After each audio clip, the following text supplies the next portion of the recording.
Howdy, folks. Your host, Double J, back here for another Fridaze, along with, first of all, host of the Operation GCD, and perhaps more notably, not the vice president. Joined here by my co-host on Fridays, Nick, host of the Occult Rejects, man who might be closer to the White House than myself. Oh, God. That's crazy stuff. Oh. Yeah, we'll get into that one day. That's fucking nuts. Right? How's life treating you today? Anything? What's going new with the Occult Rejects?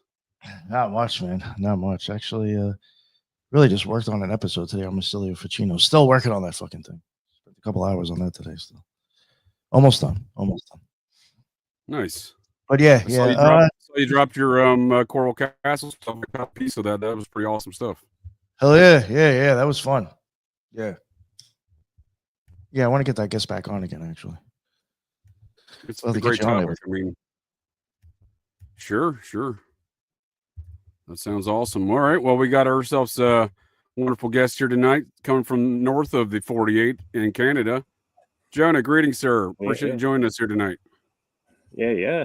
Speaking of the White House, it's my country who is allegedly the ones that burned it down. That's true. Although we weren't even a country at the time. You're right. They blame Canada though, right? And we weren't in a country at the time. Yeah, well, that's where they forged the attack from, right? I blame the crown, though. Yeah. Well, let's be honest. The whole entire War of 1812 was just funded by Nathan Red Shield, right? We're on YouTube, so I'll try to use some code. I curse a lot, but I'll try to use code on the things we want to use code on. Do what you got to do, bud. So, no, I agree with you. There's a lot to be unpacked on that War of 1812. I've been doing a lot of that stuff on Operation GCD and something I call Chasing Manir, which is a listener of Operation GCD, a folk of the interwebs who was discovered Operation GCD because I cover the Society of the Cincinnati topic, the secret society that started America. And his ancestor was actually involved in the George Washington spy apparatus, traveling around America, spying on Aaron Burr and his family in the events leading up there to the War of 1812.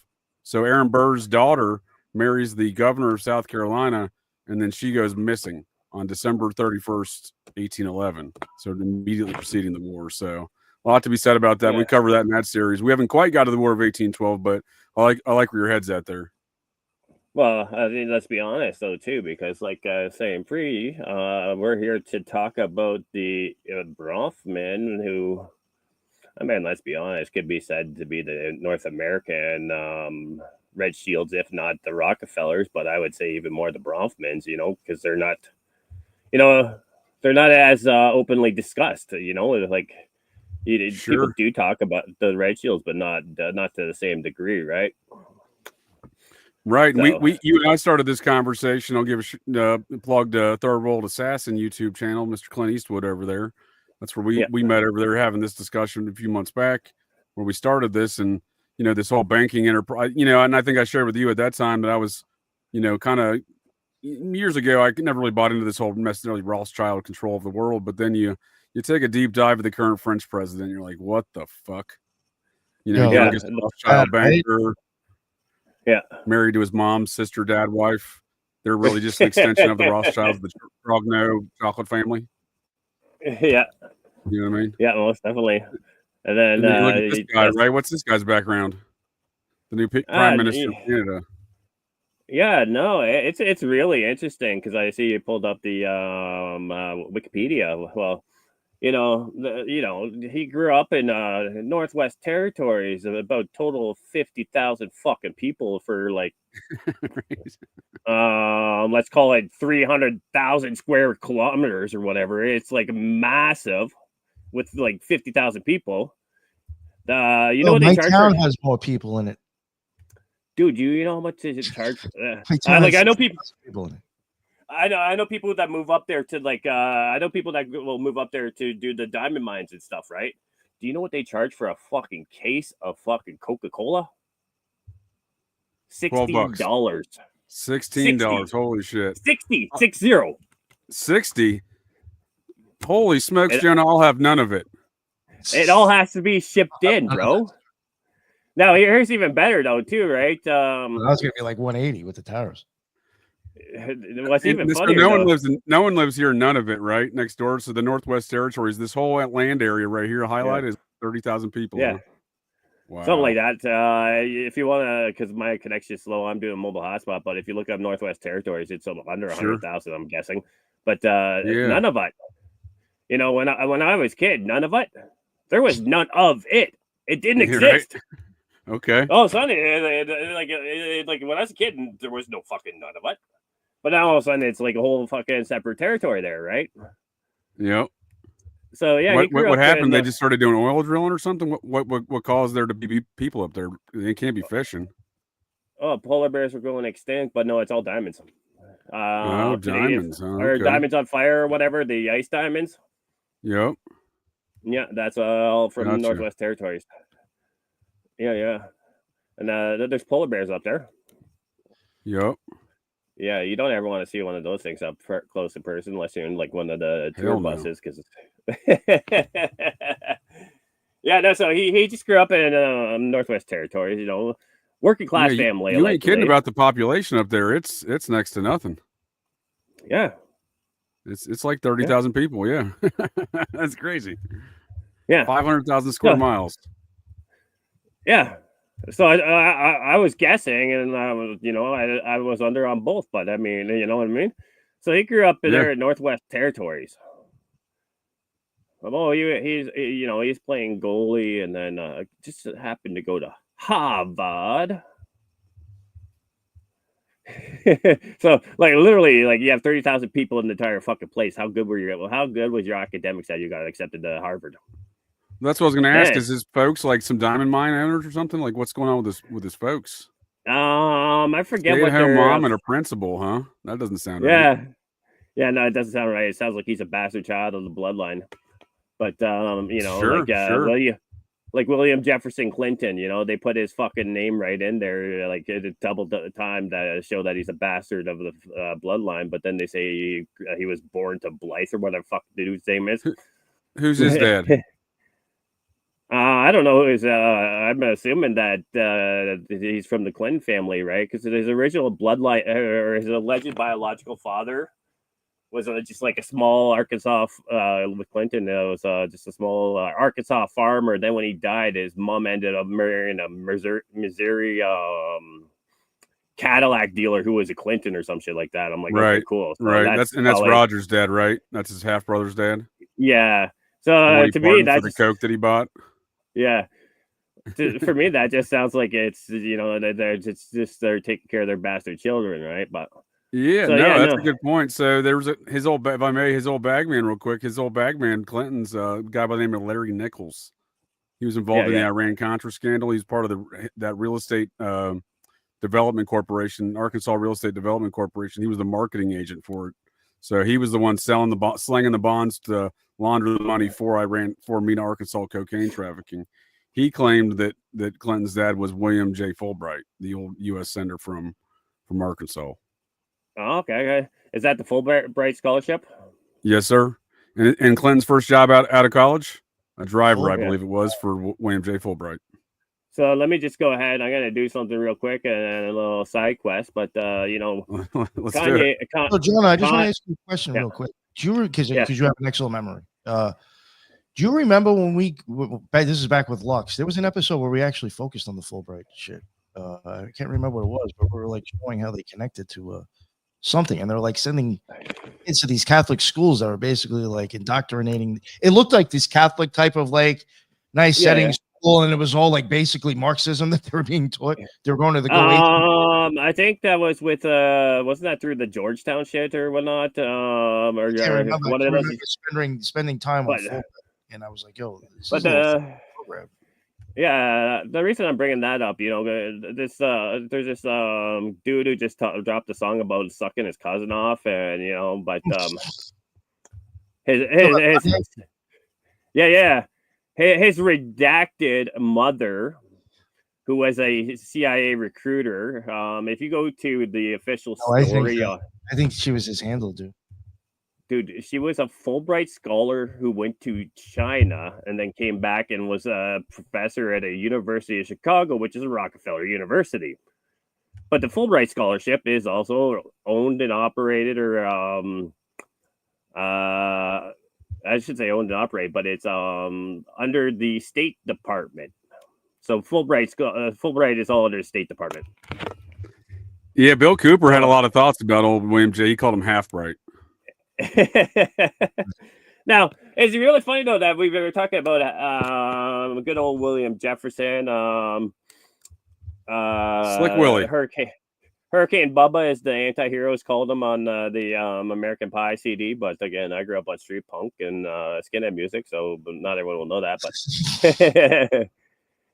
well, as I can say though, it's funny we brought him up too, right? Because I think Carney's the bastard child of one of these bloodlines. Because, like I say, no, I like the idea, man. That territory, it's not even a fucking province, right? So he goes to Harvard. I like it. Oh, he's there to play goaltender. Okay. Allegedly, he has a perfect record as a Harvard goaltender. Yeah, he allegedly has a perfect record.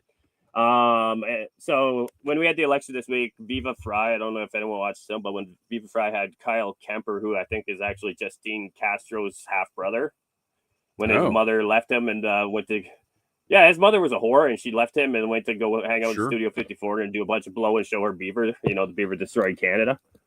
Yeah, she had a famous affair with Mick Jagger while she was married, right? To Trudeau, right? Geraldo. Yeah, Geraldo published that in Geraldo's memoirs. He talks about that. He smashed her. Yeah, like everyone smashed her down in New York. Anyway, so before Al Capone's, so you remember that? You remember that shit? There was nothing in there. Yeah, which is kind of funny too, because. It's kind of funny too because as we get to the Bronfmans, they're actually the ones who were supplying and running Al Capone, depending on some people, right? But it's sticking with William Jefferson. So Mr. Carney allegedly had 10 minutes played his entire college career at Harvard with 5 saves, according to Kyle Kemper, who I think is Justin Trudeau's brother, or Justine Castro. But I'm tracking. What's this guy's name? Kyle Kemper. Yeah. After that, he goes to Oxford and plays goalie there too. So is he a Rhodes Scholar? Maybe. But even if he's not, that seems kind of fucking ridiculous, right? That you grew up in a territory with 30,000 people, like you were getting fucking taught in an igloo. That is a Slick Willie trajectory from a poor farmer or for a poor son of a poor used car salesman in Arkansas and to the to Georgetown to Yale. That's a strange. You don't normally make that jump anyway, right?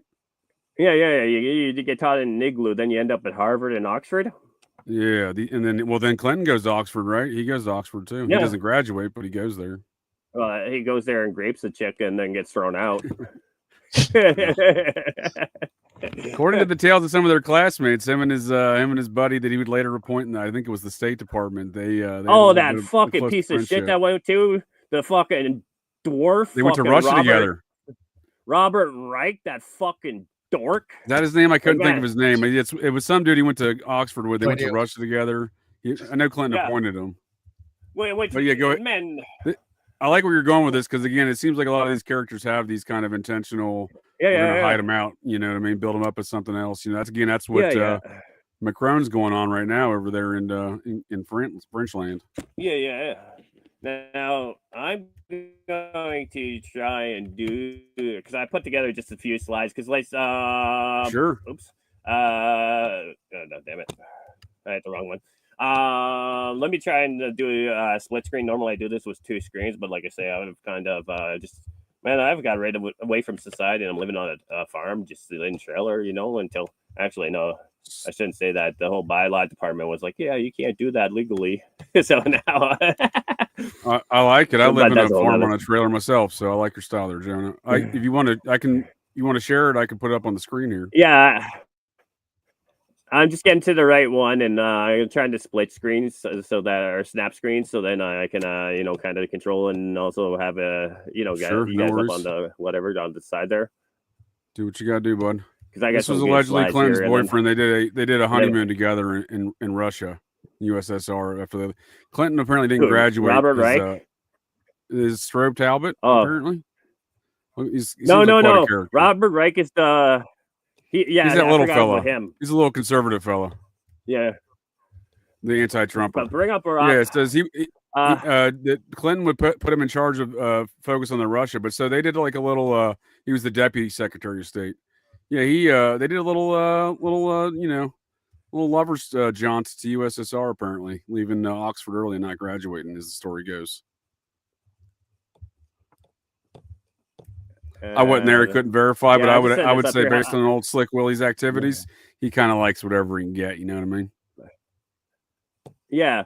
What I was gonna say though, that fucking piece of shit Robert Reich, bring him up real quick and tell me if you recognize him. I fucking when before the one good thing with Elon when he fucking bought up X, which he didn't, it's just a memorandum of understanding. It's still run by DARPA or whoever above him. He's just a patsy, right? But sure. The one good thing when he did that, right, was when he took over that shit, right? Twixter? Before that, that fucking Robert Reich was always on my timeline, and I despise him. Oh, he was always on mine too, man. He was everywhere. He's such a tiny little fella. Look at him. He's like a leprechaun. What's up, little guy? Yeah. He's like 4'10". Yeah. I'm not even making that up. He's literally a midget, but he was a midget that dominated Twitter, right?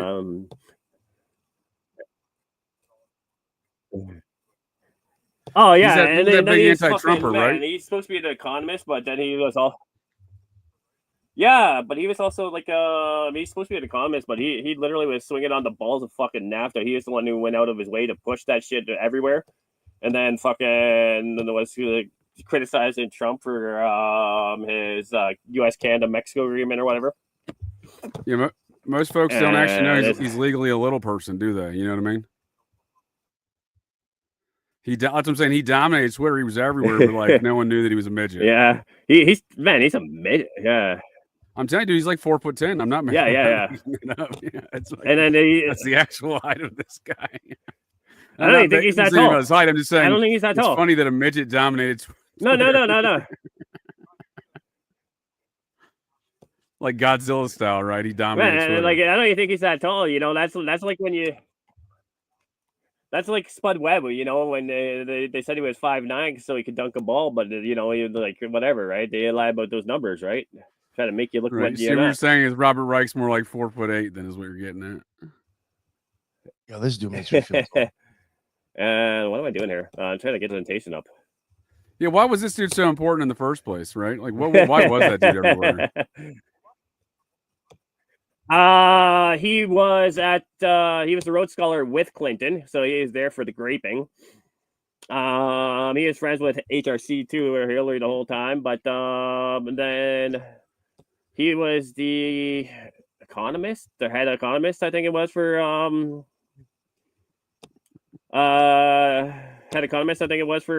Clinton. Okay, I'm sharing now. Yeah, he was an economist for Clinton, wasn't he? You're right. Yeah, and then he was the one who he was the. No, he never went conservative. He's a fuck communist, but he was the driving force behind NAFTA. But then he ended up getting he did have a little bit of guilty conscience at some point with Clinton, and then he got ran out. But then he went to he went back to the communist institutions called higher education, and then right. He just started running his mouth. So I won't really be able to see. For some reason, I thought he joined one of those like Heritage Foundations or Lincoln Project or something, but I don't pay that much attention to it. I think he went to. He would have fit well in those groups. I think he went to Stanford actually. If you have that open, I think he might have went to Stanford or one of those those redacted California schools. Typical. As a professor. Typical. Yeah, if you got that open here, so I'm looking right now. I don't see where he's at. Yeah. So when it like right away, as the day I heard about Carney, when that was when you and I were on with Clint, Illuminati News, and I said, "Hey man, you got this fucking former governor of the Bank of Canada, former governor of the granddaddy, the Bank of England, who goes the to Rothschilds. Brookfield Asset." Yeah, he goes to Brookfield Asset Management. So you look here, this is August 26th, 2020. Yep. So he went over to Brookfield Asset Management as soon as he left the Bank of England. You'll see he was the vice chair and head of ESG and impact fund investing. Which that's important. Now you look for at the communists, it's important. Yeah, well, you read about the third line in. He is currently the United Nations Special Envoy for Climate Action and Finance. There you go. He's a longtime advocate for sustainability, specifically with regard to the management and reduction of climate risks. So, he's pushing all that, what is it, the Sustainable Development Goals, all that bullshit. So sure. But a lot of green projects. So the reason that, yeah. Don't get me started on NACs. Do you know about the NACs? I'm not hip. Natural asset companies. So they were trying to push this shit through. It was Rockefeller Foundation and I forget the second name, but it was actually like a private corporation owned by the New York Stock Exchange. And so natural asset companies is basically they're going to start charging people for fucking breathing air. Oh. And, like the entire financial global market is like 40 or 60 trillion dollars currently. So with their projections and all this shit on the natural asset companies, they're like, yeah, this industry is going to be $105 billion annual business. And so they're trying to push that through, but it fell through. So anyone who wants to look into it is NAC, Natural Asset Corporations. Nice. I'll definitely something to keep an eye on because definitely something to look into because I think they're going to come back to now. So when I went to the next slide here, now what's really interesting about Brookfield, and everyone tried to push this on Carney, but again, I like to give proper information and sources. That's why I'm bringing, screenshots. See, 666, huh? I talk a lot of shit, and I live in Canada, so I might go to prison for this, But not yet. But it is, Lord, I hope not. I know it's getting a little that way, isn't it? Up there. Yeah, it's been that way. Well, I'll just say this: like I grew up a skinhead, and like I had my first my first seizure by Canada Customs in 1993 or 94 for hate propaganda. So it's always been that way, but it's kind of funny too, right? Because they just seize it, right? And then they send you a letter. Speech, huh? They're like, hey, well, the Queen hates every fucking thing, right? Right. Hates liberty. Yeah, but so everyone wanted to push that. Part of the reason that Trump was backing Carney was because Carney's actually, as the people other than myself were saying, is Carney is Jared Kushner's boss. But we do have to bring up the fact that Brookfield acquires 100% lease of the 666 Fifth Avenue, of course, which is Jared Kushner's building. Right.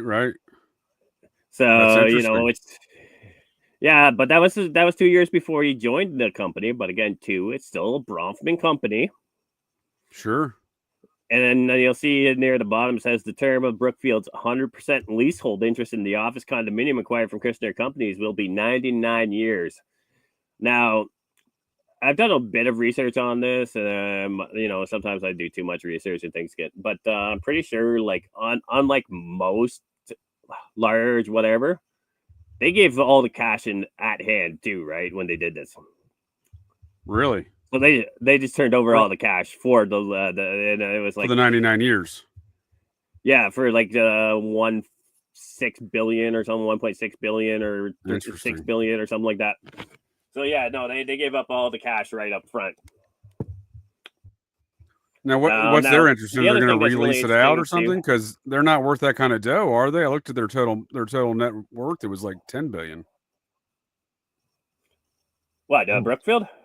Yeah, at least on paper. No, they're worth way more than that. You know, that's like when they say that. That's when they say that, like, because they own they own Canary Wharf. Well, that's probably their net assets then, right? That's probably their net assets. No. Like, I was actually so again too. It's all how you do your accounting, right? But I was going through this with Rafe and Kiefer. You should have showed them in the bottom there. I was going through with this, so I was kind of doing an introduction with our weekly audio only. So that dropped this morning. Anyone wants to go nice. listen Where's that? I didn't know you were doing this podcast. Where's that going? Where's that dropping? We do it every week. When it's on Spreaker every week. Other than when the internet demons kind of want to interfere with us. Well, nice. I'll make sure I get a link in the show notes for you there, Jonah. So this Brookfield is very wealthy because they're Bronfman owned, right? Is that what you're saying? Yeah, they're Bronfman owned. Like I say, so do you know Canary Wharf? I don't. Like right outside of the city of London. It's the big wharf in London, right outside of the city of London. Okay, right outside the Rome. So they own that entire property. They own. We talking about City of London, the Vatican-owned area. So they own that, but so I went here. Yeah, the City of London. Yeah, the financial district. Yep, tracking. So the Canary Wharf is just outside of there. It's a specific district, so they own that whole wharf. Like that, so that alone just kind of that alone is just real kind of interesting because it's on their website that they did or do own it, I should say. I'm drawing a blank on that right now, but that's really interesting though too, right? Because you're thinking about all the shit that comes in off of ships, you know. Actually, let's go ahead. That's an important dock spot, right? It's important financially for docks and whatnot, right? Yeah. Yeah, and I'm just gonna say, fuck the Liberal government of Canada, you know, because you know, not that I'm ever gonna side with the cunt Elizabeth or her demonic child, but you know, sure. So 355 is that who King Charles's dad is? Is it Satan himself? I was thinking that. No, looks like man. him, right? No. You know who King Charles' father is, right? It's a fucking chimpanzee with Down syndrome. They just shaved him. That makes a lot more sense. I was more referring to that painting he did where he's like looks like a demon in it, right? His official portrait, that red thing. Oh yeah. But look at him, man. He's a fucking Down syndrome chimpanzee that's been shaved. They're like, you can't tell me anything else other than that. So Carney must be in tight with the Royals then in general, huh? Oh yeah. Yeah. Well, he was the governor of Bank of England, right? So there's all kinds of pictures of him circulating with Ghislaine Maxwell, you know, of course. Sure. But then like that was in like 2013 when he just went over there, and then his excuse was like, "Oh, my wife was just introduced to her through social circles, this, that, the other thing." Is like, okay. Mm-hmm. You know, but typical. Yeah. Now I was fucking around on this Brookfield asset management website, and like, to me, this doesn't make sense because this is officially their history. It's like 1899 Sao Paulo tramway, light and power. Mm-hmm. So just think of that connection. You have all the oil connections, etc., and they're going with light and power down in Brazil. Somehow this is tied in, but then you look at they talk about going all the way back to 1899, then nothing happens, and in 1954, our founder Peter Bronfman establishes an investment company, and that's with the proceeds of his shares of the Seagram company. Is like, what? Interesting. So he took that Seagram money. So he was part of the first generation or second generation of the Seagram finances of his family, huh? Yeah, Samuel. So Samuel would be the father. I think Peter was one of the brothers. I forget. I got the pictures coming up. So nice. I think Peter was one of the brothers that got ran out by Sam, because Sam still ran. Yeah, because Sam still ran Seagrams until 1970 and his death. Right. Which Seagram's now is a huge conglomerate of all sorts of things, right? They end up using that money to buy up a lot of other corporations, and they run a lot of shit. I mean, I'm sure we'll get to that, but I'm just saying, when we talk Seagram's, we're not just talking Seagram's, right? Yeah, no, I do have a list of that, but it's really funny because, like, so I brought up it's not just a 7 and 7 we're talking here. You know what I mean, Nick? Yeah. No, I'm just trying to figure out the best way to word this for the guest, right? Yeah, no worries. Nick strikes me as a 7 and 7 type of guy, Nick. Seagram 7. Yeah. It's more of a 7. More. I've had a few of those. I've had a few of those in my time. Now, let's be honest with this family. It's more of a 7 and 7 and 7. You know. Okay. You know, the logo of the AWB, who were the Afrikaner White Brotherhood or whatever that did the South African apartheid. That was their logo, was the 777. You could get that out of the boat right there. Oh, I see it. You're right. It could be out of the coat. Yeah, I see the top of it. Yeah, nice. Yeah. So Sam. So this is the official. You'll see. I made sure to cut the address though too. So this is from like official government website, the Canadian Heraldic Authority. You'll see there. So they'll say it does not have confirmed symbolism for this emblem, but this is the official that's registered, right? So then everyone talks about the Bronfmans and the Red Shields being like a Jewish family. And again, when I was on with Nick previously, I went through the Red Shield coat of arms, and nothing on there fucking said Hebrew to me. And a lot of it said Rex Deus, and a lot of it said, going back to Babylon on there, even this bullshit, right? Like, nothing on here. This is more of a convenience factor of them calling themselves Jewish at some point in time, is what you're saying. For me personally, I think it's more of the Babylon mystery religion hiding itself under like the Jewish exiles that were returned. I shouldn't say the Jewish exiles, but the Jews that were returned to Jerusalem under King Cyrus, who was the first Zionist. You know what I mean? But okay, I like it. I've never heard that theory before, but I like it. I'll have to look into that some more, but I do. I mean, there is something to this Rothschild thing. I mean, again, like years ago, I was like, I don't know about all this Rothschild stuff. But then the more I look at it, and the more time goes by and things become more apparent, right? I mean, like, again, with this Carney guy, like we got Rothschild bankers leading the major Western worlds right now. I mean, you could throw Donald Trump in that mix. He got bailed out by the Rothschild. I always do. Yeah, he got bailed out by the Rothschilds in the 90s, right? Well, let's go ahead. I highly recommend everyone watching Hyper Normalization. It's spelled with an S at the end, so it's NORMALISATION. Hyper Normalization. It came out by the BBC. Adam Curtis in 2016 when Trump was first elected. He goes in deep about Donald Trump's history and how, like, how did Donald Trump become the real estate tycoon that he is? Well, the bankers told New York City, go fuck yourself. You're getting no fucking bonds from us until you take our.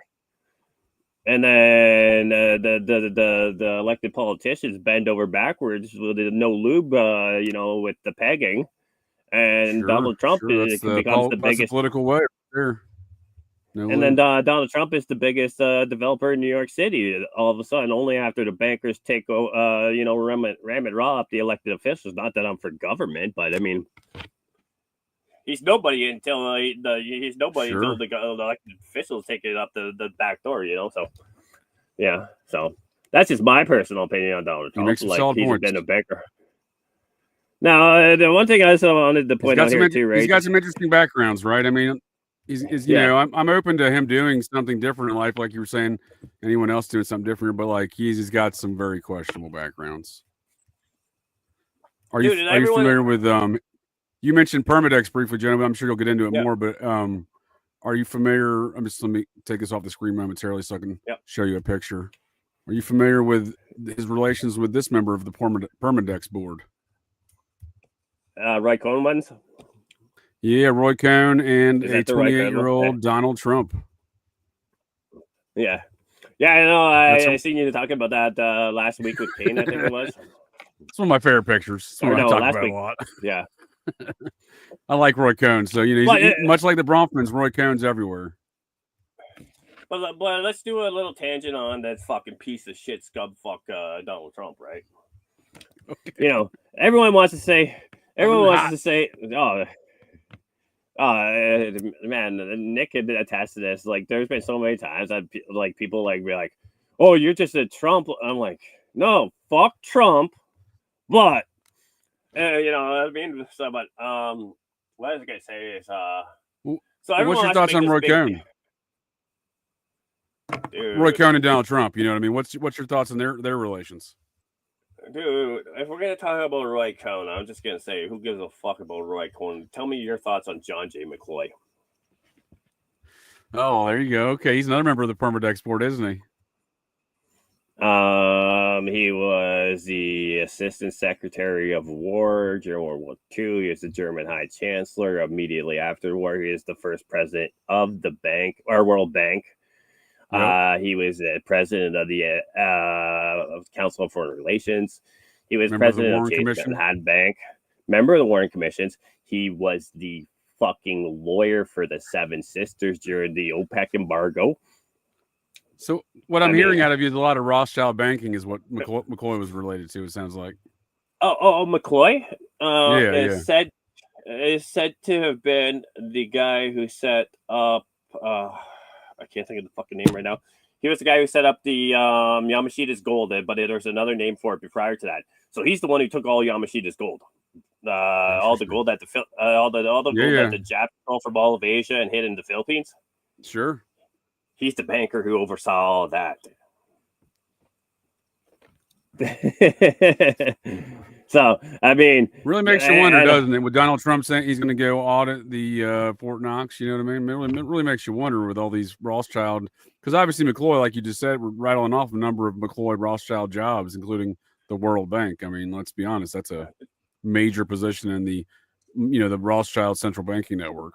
Yeah. Well, let's be honest. Yamashita's gold is said to, like, the Yamashita's gold, all the gold that was stolen by Japan from 1890s through 1940s is said to be. It is said to be worth more value than all of the gold that exists. So, like, the hidden gold from Japan alone is said to equal more value than all the gold that we know of in the world. That's interesting. And it's just hidden in all these like fucking bunkers and like these like trap like the more you dig into it, it's just one of those things too, where like when Japan kind of just took over and they always had these that were American puppets until the economy crashed, whatever. Well, that was all fucking Yamashita's gold. It was all fucking people that were still tied to fucking Hirohito. Sure. So I mean, it's a lot of global control with gold and with the Rothschilds banks is what I'm hearing. So we have the Western world being run by Rothschilds bankers, but not only with Carney, he's in deep with the Bronfmans. Who do you think's worse? Being deep with the Rothschilds or the Bronfmans?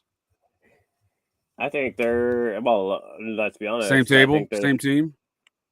Yeah, I'm gonna show you later that they're so close that there was if you look at all the Rothschild corporations, usually it's Rothschild, or there's not second names, but there's actually a corporation that was founded in the 90s. It's merged in about 2015. It was Bronfman Rothschild, so they're high enough up that they had a married corporation. That's it makes sense when I hear Israel, all I hear is Rothschild because that's who made it. And then you look at Bronfmans, and they started that. Edgar Bronfman starts that mega group, which is all the richest Israeli men, right? Yeah, well, he was also that's real quick. All the brands there, so that's a lot of shit they own. I'll just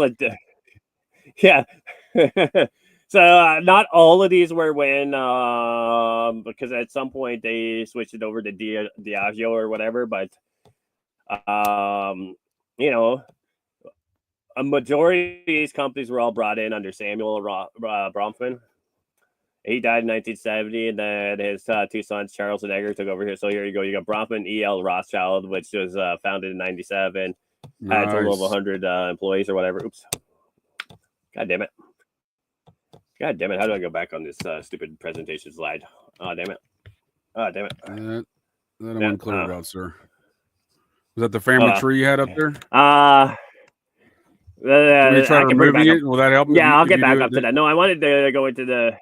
Okay. Yeah, I'll do an escape. And I was gonna say if you maybe go back on your end and then share it again, maybe I can pop it back up, and then yeah.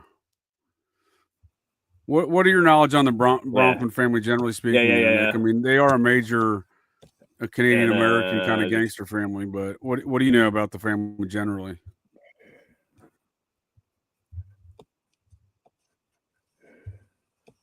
You asking me? Yes, sir. Yeah, I don't know jack shit, unfortunately.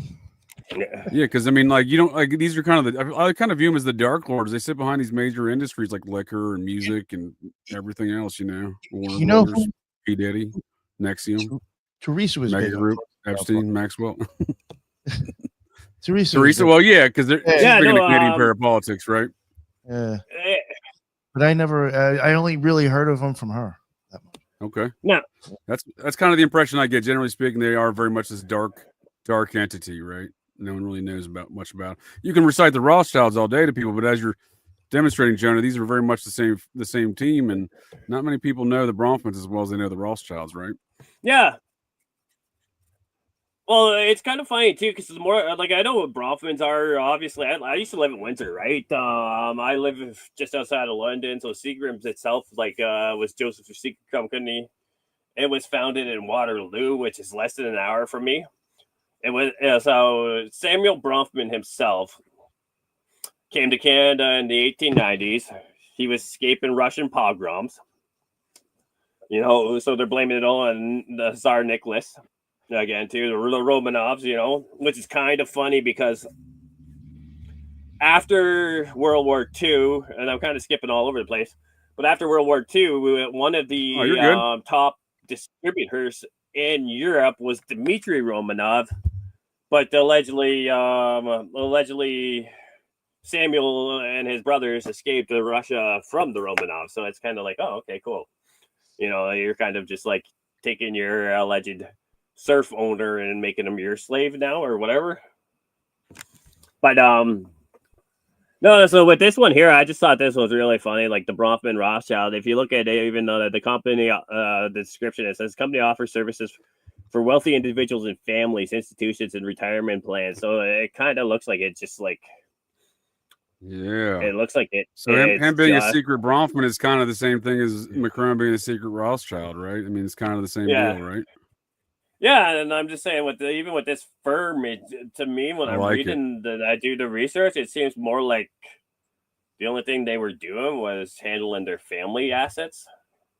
Yep. Now, my next question is Mark Carney married to his dad's sister, mom wife? No. He's got a regular wife? Yeah, he's got this tall blonde thing that's like towers over him. I don't know too much on her story, but so this is just kind of like the main players in the family. Now who's the other ones we see here that you think are important? Name us who's your favorite? What's your number one pick here? Who's your number one draft pick, Jonah? You know what? I got mine. I got bottom left second over just because. Yep. Bottom left second over, just because I kind of have a thing for black chicks. But I mean, hey, whatever. Hey, here's another good story about her. No. So her father, her father is Edgar Bronfman Jr. Now she became really famous because she's a social media influencer and an American DJ allegedly. But so when she had her child, she have a true crime channel as well on YouTube. No. Yeah, but when she had her child, guess who was the one who introduced to the world that she gave birth? Who's that? You might have heard. You might have heard of this guy named Barry Sotoro. Oh shit! Really? Okay. Yeah, and then I forgot to. So basically, her the name's Preston Miles, which comes from Edgar Miles, but there's 4 names total, and she breaks down the whole way they name it too, and it's just an entire Illuminati bloodline to me. The douchebag to the right of her, so the third one in from the left. Yeah. That's Benjamin Bronfman. He's the one who produced the Jesus album. He's all over all the hip hop, so mind control aspect, which is kind of funny too, because they're from Montreal, which ties us to McGill University and MK Ultra stuff. You and Cameron, the personal psychiatrist. For sure. Well, that's interesting because that connects directly to the my favorite Bronfman and her MK Ultra experiments in Albany, New York. You and Cameron came from Albany, New York, and would drive to McGill to do those experiments. Well, here's I can't prove this, but I've come across the information on paper previously. Now, there's this other fucking douchebag who's definitely involved with mind control. He was born again too, piece of shit scum fuck. No nothing town in Ontario called Kapuskasing. That's Kapuskasing. Kapuskasing. Well, their most famous son is James Cameron. Oh. Now, yeah. The director? Yes. Wow. Okay. I didn't know he was Canadian. And he's got ties to Albany too, if you look him up. But so you and Cameron was kind of in Ontario and Quebec too, right? Doing a bunch of bullshit, right?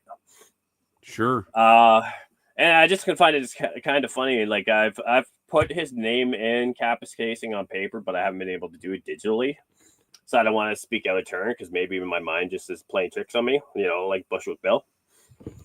But it's kind of funny though too, right? Because like you think about James Cameron was born in a town of, if you look it up, I think it's 9,000 people in Northern Ontario. In 1980s, he's a truck driver who has a movie script, gets the biggest fucking movie star in action to be the lead character in his movie. Chuck Norris? No, Terminator. I'm just joking. Terminator was his very first movie. That was his first one, was it? I think it was Aliens, right? Oh, no, you're right. It was Terminator. That was 84 and Aliens was 86. You're right. And he had that's a big hit for your number one movie, right? Yeah, and he had no fucking reason to hold the script and hold on to the movie studio and be like, yeah, no one but me is going to do it. And then he's from the middle of nowhere, huh? Yeah. And then the storyline fits right into these MK projects, you know what I mean? Yeah, so, I'm tracking. Yeah, so I mean, it's just really interesting that again too, like you have the personal psychiatrist of Rudolph Hess, Ewan Cameron. Yep. Now here, the Ewan Cameron shit doesn't make sense either, right? Because allegedly he was Scottish, right? He moved to the USA after the war. Story. That's what they claim. Yes, sir. But if you look up his information, he got married in Ottawa, Ontario to a Scottish bitch in fucking 1933. I don't know about you, but I thought the war happened in 1944. It's interesting. I haven't gone that deep in his history. That's an interesting point you bring up. Well, you're not in Canada. No, but he's a big interest of mine. Like I said, so my favorite Bronfman is Sarah Bronfman because she skirted all charges despite financing the NXIVM cult along with her sister. And the NXIVM cult was literally running MK Ultra experiments out of a hospital in Albany. The doctor got the doctor cult member, but he was running him out of this hospital there and out of Monterrey, Mexico. He got his license revoked after Raniere got busted, but nonetheless, old Sarah there, she just said, "I'm just going to go ahead and walk away." Her sister got like 7 years. So, she got 6 years, 9 months, right, Claire? There you go, something like that. Now, Sarah said, "Nope, I'm just going to go ahead and walk away on this one." Yeah, let's just go ahead and I know you guys like to talk about this shit, right? But sure. So when these people left Montreal, oh wait, no. One thing else I was going to do, right? So with James Cameron, right? Yep. He gets Arnold Schwarzenegger, the biggest fucking name in action movies at the time, right? Correct. Well, who's Schwarzenegger's pimp at the time? The Kennedys? No, Joe Weider, who's also a Jew from Montreal. Oh, the bodybuilding guy. Sure. Yeah. So I mean, like, and all these things. It's like, man. I mean, yeah, but there's no way that Sam Bronfman here didn't know old Arnold's grandfather-in-law. John Kennedy, right? Yeah, or Kennedy no way they Senior, don't right? know. They were bootleggers together, right? Yeah, and there's also no way that he doesn't know Arnie's, Kristall not father, Gustav Schwarzenegger. There you go. That's a good point too. I mean, just saying, like, Nazis flock together, huh? No, when Arnold Schwarzenegger comes out and does all his TikToks and Twitters about fucking Kristall not shit, all I say is, hey, your father was fucking there. Right. He was Austrian fucking SS police fucking in 1939. He was there. Fuck off. And wasn't he a general or some shit? He was high ranking too, wasn't he? He was definitely in the Austrian police in 1939, so he was definitely in Kristall Knot. So fuck him. Anyway, right. Anyways, so let's go on the right hand side here, because I know you guys like Westchester County. I love Westchester County. If nukes were a real thing, I would advocate nuking it, but nukes aren't a real thing. So I love Westchester County. So if you go from the bottom right of this family tree up to the fucking Ron Jeremy 1970s porn picture, like the third up. Yep. That's Samuel Bronfman. Yep. He's the one who was allegedly kidnapped himself in 1975 on the Queensboro Bridge, because when good old Samuel Bronfman Sr. and his whatever and all his ilk decided to leave Montreal for New York City because they opened the Seagram's building. Anyways, they moved to Westchester County. So I mean, I wasn't alive in 1975. That was 3 years before me. And, do I trust a fucking word of the NYPD or FBI? For sure. Yeah, no, for sure. Yeah. I'd rather drink Lysol and take my chance and trust a word from them. But what's funny is that it's in the same areas that the Son of Sam cult was allegedly operating in around the same time, right? I mean, Westchester County, Queens, Brooklyn, you know what I mean? The kidnapping looks like it traversed all those areas, right? Yeah, and then the ransom was supposed to be like $2.5 million, and they told Sam Sr. that they're gonna shoot him with fucking cyanide bullets. But yeah, no, the whole thing is quite wild if you look into it. I mean, we're kind of just touching on the topics, and also all the tangents, because like this family and like.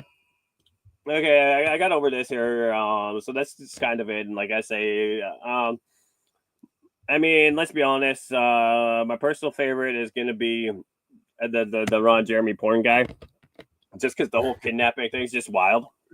It's super wild, yeah. But you have like Benjamin Bronfman, who's the producer. You have Edgar Jr., who was P. Diddy's buddy. Yeah, he was CEO of Warner Brothers. He's actually Hannah's father. With I kind of assumed. Yeah, I figured that was the situation there. Yeah, he's a character, isn't he? That Edgar Jr. He's in just as much stuff, if not more, than his father. I feel like. Dude, he is. And what I mean by that is into more of P. Diddy. No, man, he's more into you and Cameron. Like, so he was him and P. Diddy building houses. But he was started out like with Warner Brothers, right? Then they merged. They brought in Capitol. Yep. They brought in Universal Music Group. They brought in Vivendi. When he left all these record labels, he went over to television production. Fubo, I don't even know what the fuck this is, CEO.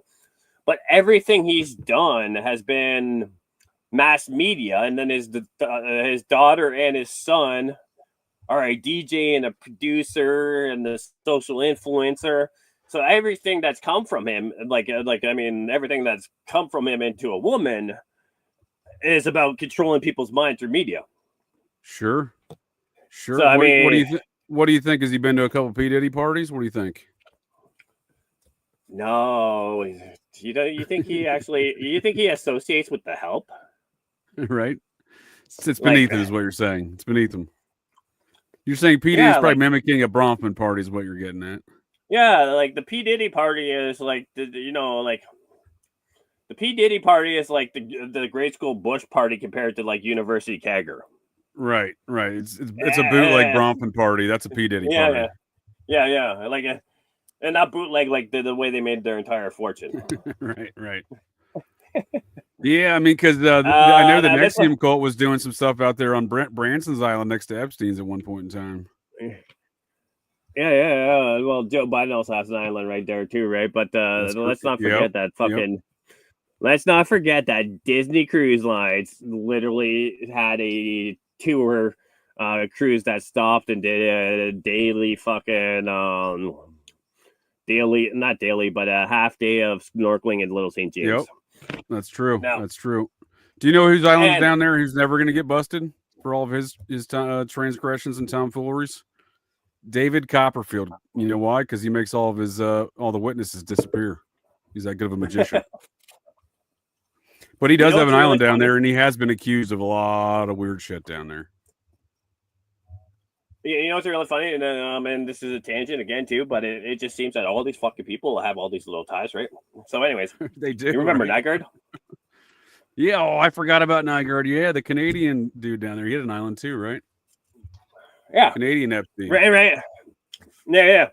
Now, here's the thing, though, too, right? I don't necessarily think,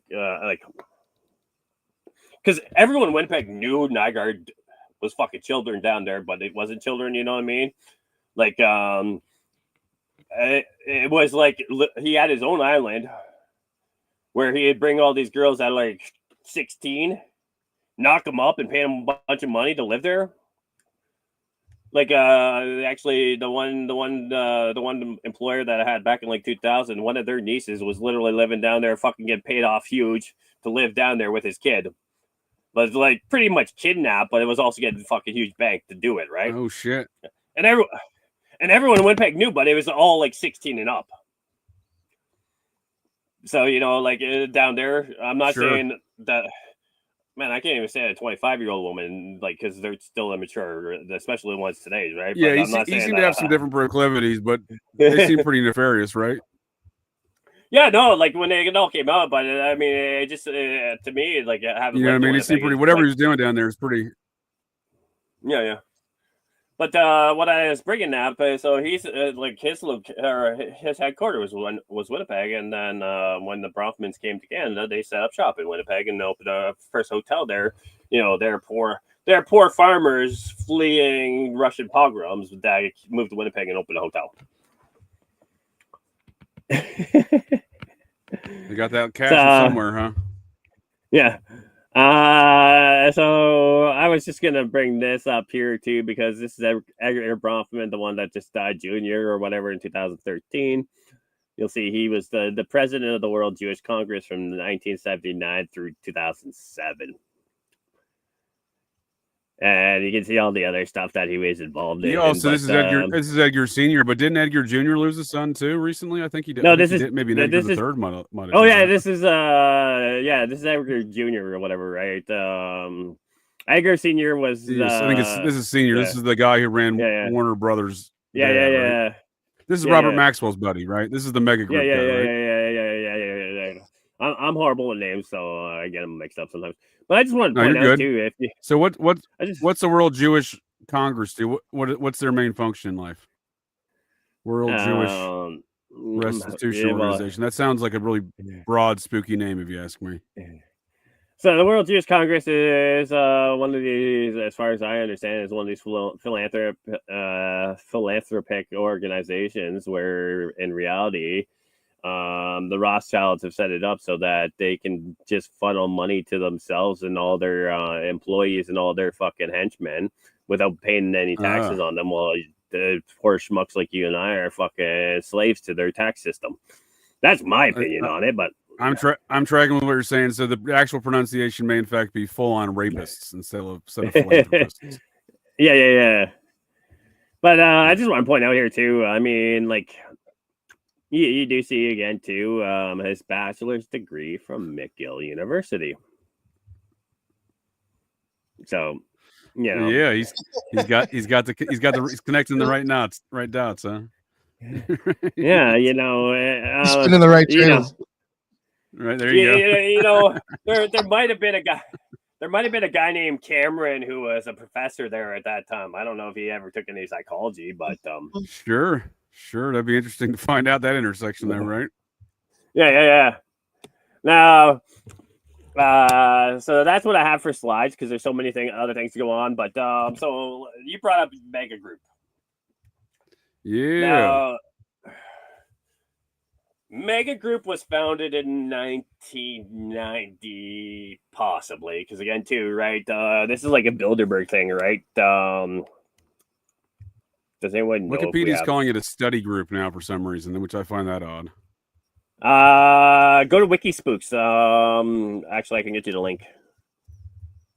We're good. I like to start off on Wikipedia to see what the normative view is of topics. You know what I mean? Oh, JJ, yeah, no, it's also on Wikispooks. They do a bit better. Real quick, Joe. I'm bringing it up right now. We're good here. What do you got, Nick? So, like the Wikipedia, that's for. Jonah, hold on a second. I saw my father. I think I had told you. I saw my father the last 2 days. He came and visited. He's checking out North Carolina, and I know, like, he was kind of like I didn't realize, I guess, how much into conspiracy he kind of was. Oh, really? So I had asked him. I was like, "Yo, did you show him that Trump picture? Did you red pill him like headless? No, I didn't know about that until after I had left them. Okay. I got a kick out of that. Yeah, it would have.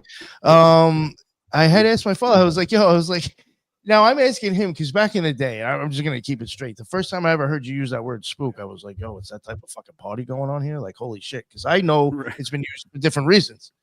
So I asked my father, and he looked at me. He's like, he's like CIA agents. Hey, the spook in the back. I'm like, am I the only person who thought the wrong thing when I heard that? I'm like, fuck.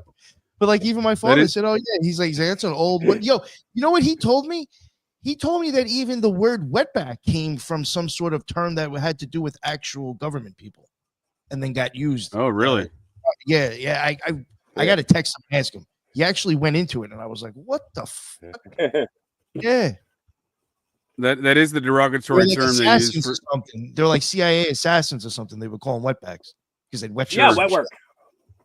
Wet work. Yeah, there you go. Whenever you mention spook as a racial term, I just think of Back to the Future. You know what I mean? No. They calls the band. You know what I mean? I'm trying to think, was it Biff? One of Biff's guys, maybe. I don't recall. It's been a while since I've seen it. Have either of you that would be a classic movie for us to cover one day for Occult. No, I was actually gonna recommend that because it's my understanding that's deeply rooted in Masonic occultism. Yo, I would love to cover that. Wait. Nice. Fuck yeah. Wait. I gotta go back to you guys' conversation. Yeah, we're getting sidetracked. Sorry, I got all excited. No, I gotta go back to you guys' conversation back on Wednesday. The best fucking movie with Keanu Reeves and fucking Patrick Swayze in both their careers was Young Blood when fucking Keanu was even only in it for like 2 minutes. Oh, I don't know that I've ever seen that. Rob Lowe is the star. Then Patrick Swayze. It's about Rob Lowe is a vampire. He never ages. It's about junior hockey here in Canada, in Hamilton, which is just down the road from me. Oh shit! It's a great fucking movie. And a Keanu Reeves feature. Yeah, okay. I'll have to watch it. I like Rob Lowe. Yeah. Crazy for Swayze. You say Keanu Reeves is in that too? Yeah. He's got a small role. He does a no. He does a French accent. Like, it's hilarious. I won't go any further, but he does a French Canadian accent and it's fucking hilarious. It's the best acting he's ever fucking done. Did you see that movie Scanner Darkly he did? Yeah, that Philip K. Dick book. Yeah, I love that movie and that book. You know who was in that movie with them for a minute? He was standing on like a soapbox or some shit, screaming in the street with a fucking bullhorn. Bill Do you know Hicks. who was in that movie? Bill Hicks. Well, Alex Jones. Bill Hicks. Bill Hicks playing Alex Jones. Come on, Alex. People are still buying that spooks bullshit. People are still buying that spooks bullshit. No. No, he is in that. He is in that role. Yeah, that's back when he used to hang out with Charlie Sheen, and he used to claim he was a big Hollywood guy back then. Sorry. Going back to check out this movie though. I appreciate that, Jonah. So, if neither of you've ever read the book "Spook in the Back of the Room," no, it's a must. It's literally written by a black author. Without getting too much into it, it's a black guy who finagles his way into the CIA or whatever, and he's a double agent within the CIA, and he just sits in the back of the room because no one pays attention to him because he's black in the 50s. And it's fucking hilarious. Like, without ruining the storyline, like every time he gets a break, he just drives from like Langley to fucking New York so he can bang hookers in fucking Harlem. Okay. Yeah, it's called Spook in the Back of the Room. Yeah, they made it into a movie in '73, huh? Yeah. Not by the door. Yeah. Great fucking book. Great fucking book.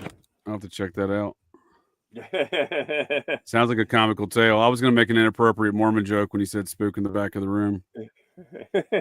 Mormon joke.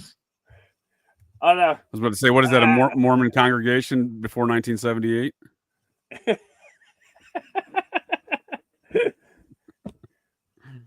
Heidi would appreciate that one, Nick. Yeah. They're the TARDIS souls, aren't they? Yeah, well, that was the thing, dude. Yeah, they wouldn't let him take the priesthood. Anyone who wasn't white couldn't have the priesthood because you were tainted by the devil. Yeah.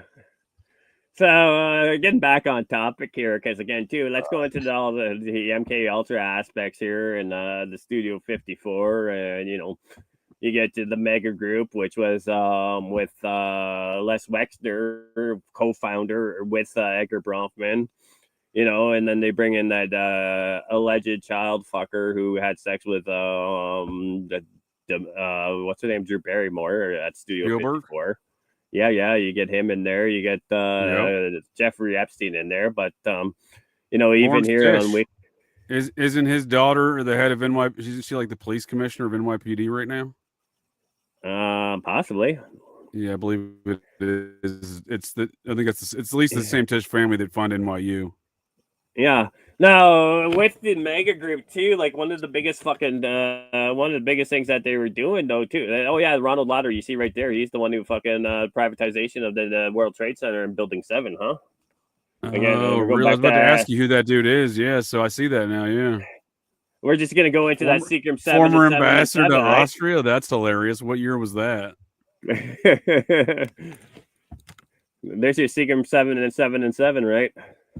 Holy shit. What was he doing in Austria? Was this immediately like post-war? When was this? It doesn't tell me here. How dare they? It's even more interesting. No, he was born in 44, so still odd. Yeah. I mean, I'm sure it was still controlled by the the whole Dulles Galen network, right? Yeah. So again, too, I just find it really interesting though, too, because like I have to assume that Robert Maxwell was involved with this, right, at some point. He had associations, right? No, they don't have them listed, do they? Yeah, they don't.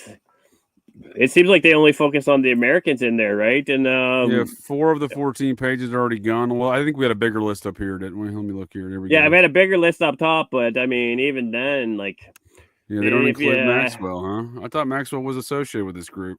I think he was, as far as I know. But then you also have like they have a total of like fucking 10 people there, and I think if you scroll up, they talk about or somewhere on there or a different link. I might be mistaken, but they talk about like the last meeting was in like 2013, and there's like 30 fucking people, 30 Jewish billionaires, and you only have 30 fucking listed. Like, what the hell?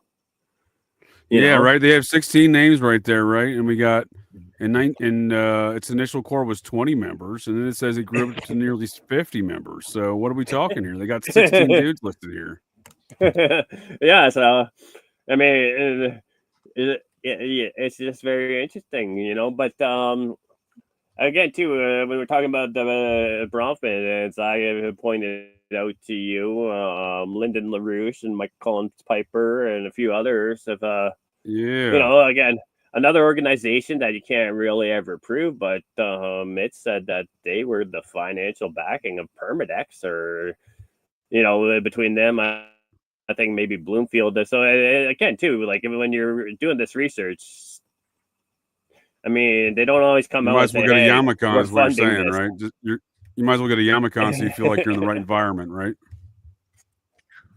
No. Mood. It's a mood. It's a mood setter for this research. Don't get me wrong. Like, I'm not for or against. A lot of times No. A lot of times I avoid going into the Zionism, and because like the majority of this is just handled by the Sanhedrin. You know, if you look up the Sanhedrin, which is really funny. Do you know what the president of the Sanhedrin was actually, his title was? So the Sanhedrin was the group that ran the Talmud back in Babylon, right? But the president of the Sanhedrin. I was about to ask you who that was. Okay. Their title of the president was NASI. Interesting. Nasi, huh? Yeah. It's unique. It's a unique one. So Lawrence Tish he was on that list too. Yeah, he is that same. His granddaughter is the current NYPD commissioner, Lawrence Tish. But yeah, they found it. He was the CEO of CBS from 86 to 95. His brother was. They own the Lowe's Corporation. They own all sorts of shit, hotels and whatnot. Yeah. So they very wealthy folks. They big donors to NYU. Yeah, so they're the human trafficking. Tisch School of Performing Arts. You know, that's all those people. But yeah, you know, it's the mega group's granddaughter's in charge of NYPD right now. I mean, these people have wielded some. What I'm getting at is these folks wield some innumerable amount of power. A small core of 16 people listed and 50 people. Yeah, and then it's really funny though too, right? Because people talk about like all this is bullshit and everything, right? Now we could talk about the bankers, everything, and I'll say fucking the Creature Jekyll Island, and I say that's a fucking limited hangout. Fucking Edward Griffin, he does some good work, but I don't trust him for a fucking second, because you know, like the one thing that when I read the David Rockefeller memoirs, right? Sure. I came across something that I never I don't recall. Actually, I shouldn't talk shit, but I'm gonna do it anyways. But you know, I could be wrong, because I should go back and actually check the Creature from Jekyll Island. But I'm pretty sure he doesn't ever fucking tell us who the mother of fucking Nelson, John D, and David Rockefeller is. Oh, Austin Lawrence. Yep. Who do you think the mother is? Oh, I know who the mother is. The daughter of Senator Aldridge. Interesting. Okay. So John D. the second. That's his middle name, right? That's his middle name, Nelson Aldridge Rockefeller, right? Yes. Yep. So Aldridge, from the Aldridge plan, because they tried to pass the Federal Reserve Act prior to Woodrow Wilson getting passed. So the senator who was at fucking Jekyll Island is married to the Rockefellers, and fucking G. Edward Griffin never tells you in the fucking book. Yeah, that seems like an important factor to include there. I would agree with you, sir. Yes. How did Nelson die? So Nelson's an interesting character, because he was he very kept much his fucking wife or his mistress on the floor above his wife. Like and she killed him, right? Or she died with her, right? Or something like that. Something weird, but like he had his wife on one floor and his mistress on the floor above. But let's He always wanted to be president, and it just so happens the two Manson girls almost made him president within a 3-week period of September 1975. I'll tell you something even better. you got a better one than two Manson girls. I'll tell one you was shooting better. Blanks. No, I'll tell you something better. Right? I hear you. Let's. What do you got? So you got 1972. Richard Nixon, largest landslide in fucking American history. His vice president is Spiro Agnew. Yes, sir. Correct. Fucking Spiro Agnew gets taken out. Fucking Gerald Ford gets put in fucking as vice president. Then they fucking take out goddamn motherfucker Richard Nixon, and they put in Nelson Rockefeller. This motherfucker literally had the president and the vice president taken out so he could become vice president of the United States. Yep, he was on the track. He wanted to do it. So he'd been in the White House since the 50s as a military intelligence officer, liaison. You know what? Doing national security stuff. You know my favorite photo of actually it's not even real. Gerald Ford is. Have you ever seen the picture of Gerald Ford just sitting in the background watching the real president and Henry Kissinger shake hands with Mao? And he's like, yeah. He went on that trip? He went on that trip, the Kissinger China trip? No, this was when Nixon was fucking, or not Nixon, when Ford was president afterwards, and Mao's shaking hands with Kissinger, and fucking Gerald Ford's in the background like a fucking retarded kid on a short bus, like just fucking like. Yeah, I mean, he was. I'm looking at the picture. I mean, he was kind of a tool, right? I mean, he wasn't really. He was a made man in every regard from his Warren Commission days, right? Yeah, he was. Made man politically speaking. Yeah, look at that. They're having a good old time. You know, old Kissinger decided at the age of 95 he had to go get on a plane and go back over to China. I've always thought this relationship was... No. He was 100 when he showed up and said, "Listen, you fucking bitch, she." Was he that old? Oh, shit. I shortchanged him by a couple years, huh? Okay. He was 100. That's weird, though, right? What is that relationship where he's got to fly over there, right? That's bizarre, man. Because Henry Kissinger... He's a fucking, like, he's the most vile piece of fucking whatever bacteria that's ever fucking worn a human skin suit, right? But I'm sold. I'm sold. I respect the fuck out of his gangster. I as a criminal as a youth, this motherfucker, you can't tell me there's shit. You can't tell me there's a motherfucker that's harder than him, because like he stayed in that position to 100 years old, flew over to China and told Xi, "Hey, bitch, come suck my dick." And she ran over and met with him privately. But yeah, and I'm fairly certain he used the Process Church of the Final Judgment as his dirty crew, national security style. Dude. His underling certainly was connected to a neo-process leader. His underling, Richard Scowcroft. They know that he flew into fucking Italy in 1978 and assassinated the fucking former prime minister. Yep. It's like open secret. Pachenik wrote the fucking book. Pachenik wrote a fucking book saying they did it. No one wanted to mess with the guy, huh? Untouchable. Yeah. But what's really funny about that, though, too, right, is so Pachenik was Henry Kissinger's second-hand man, right? He was also... Steve Pachenik was Kissinger's second-hand man, the Cuban Russian fellow? He's the one who fucking killed Aldo Moro. He wrote the fucking book. I didn't know that. He went over as a White House interrogator with, in 1978, Aldo Moro. He was the actual trigger man, though? That's what Italy has on the warrant. Interesting. He's kind of a Jack Ryan figure, right? He was fucking ghostwriter for fucking Tom Clancy, or co-writer. That's what I thought. I was say that's kind of his stories, right? Jack Ryan's kind of Steve Pachenik, right? But anyways, Pachenik was I think that's the story. But Pachenik was. What do you think went on in this picture with Kissinger and a shirtless Bob Cocaine? A lot of cocaine went down on this image, I think. A lot of cocaine. But they were tight. They were real tight. Yeah. What I was gonna say. I'm not sure what else was tight in that situation, but they were tight. Not anymore. So what's his name was he was the assistant deputy or something. So he was not the right hand, he was the left hand. Pachenik was. Sure, but he was up there.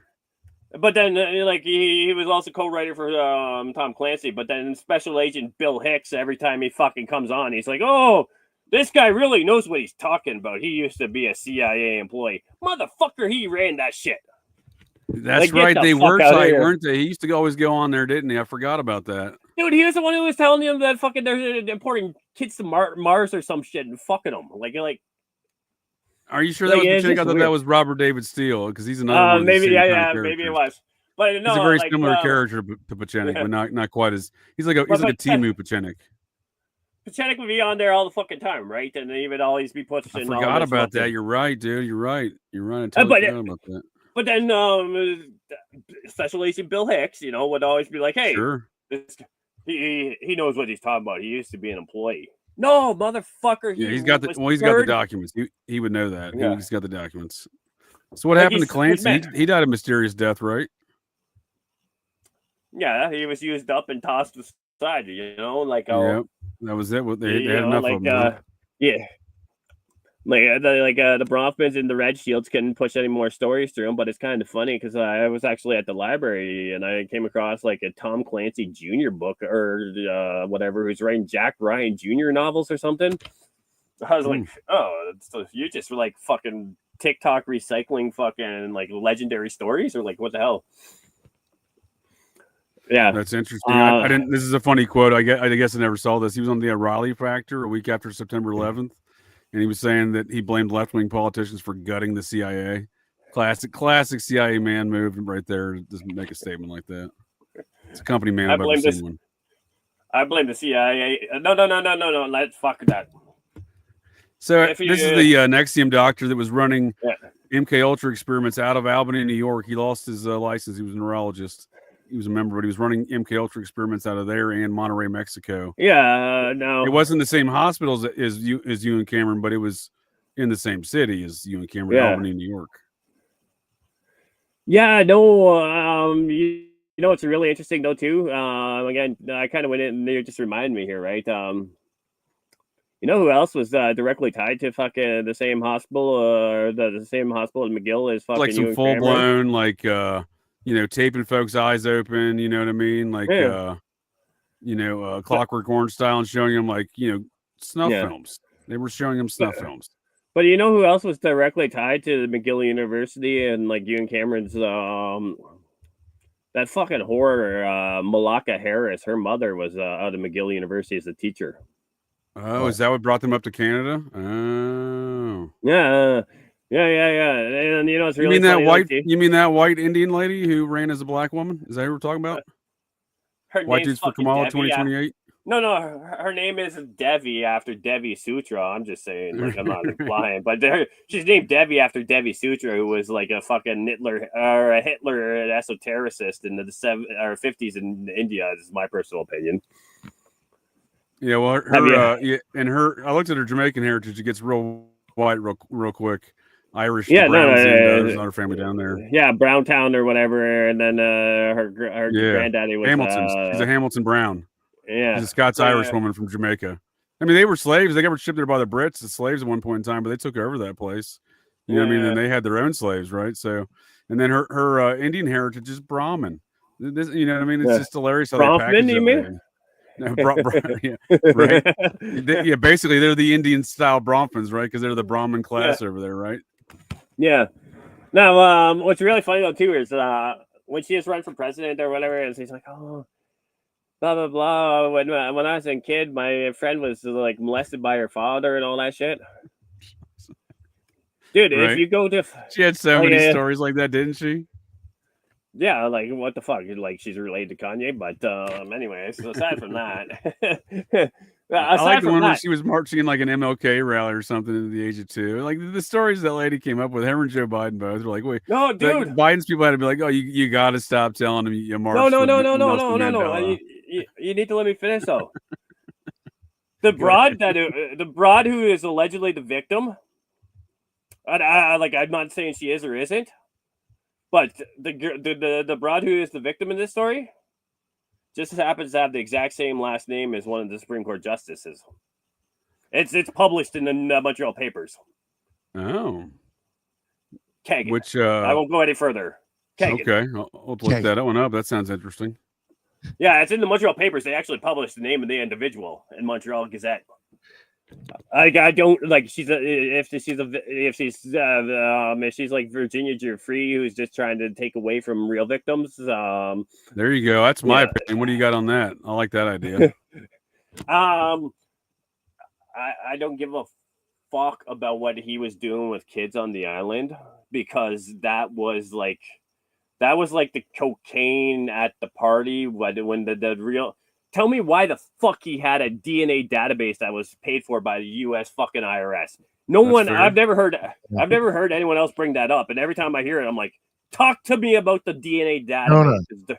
You know what, man? I not that I'm downplaying that other stuff that happened, but I totally agree with you. I feel like we got handed that instead of all that other weird shit that popped up. There was some things that even got brought up real quick in the news when he first got busted, and it's like they just stopped talking about it.